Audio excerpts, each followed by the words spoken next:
And I think the last thing that I'll mention is coming back to Zotero Web. So we kind of looked super briefly at the web library, which you'll see a lot of the same functionality.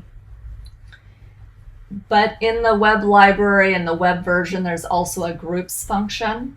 And if you are doing something with other people, it's possible that you will want to create a new group.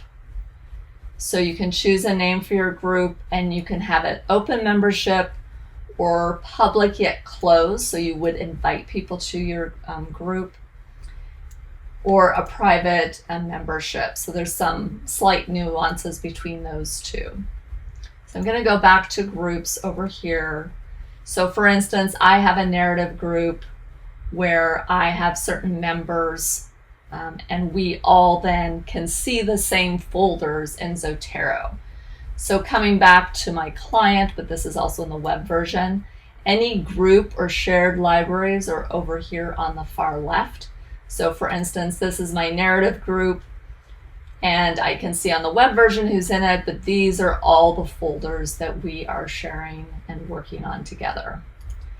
And all the things that I added during this session to our history example folder in the client are also being synced to my web library at the same time.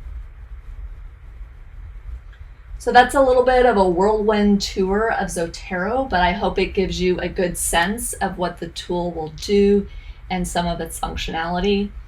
In some ways, you kind of just have to dive in and try it out. I do recommend that if you're going to use a citation management tool, to start doing that sooner than later. I think it's easier to add things as you're starting your research process.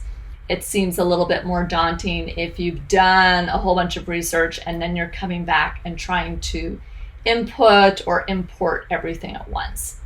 And if you do have questions, feel free to contact me. It's sdavidson2@ucmerced.edu.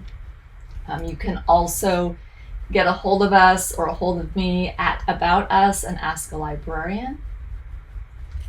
We have a chat service. You can make an appointment with me or one of my fabulous colleagues.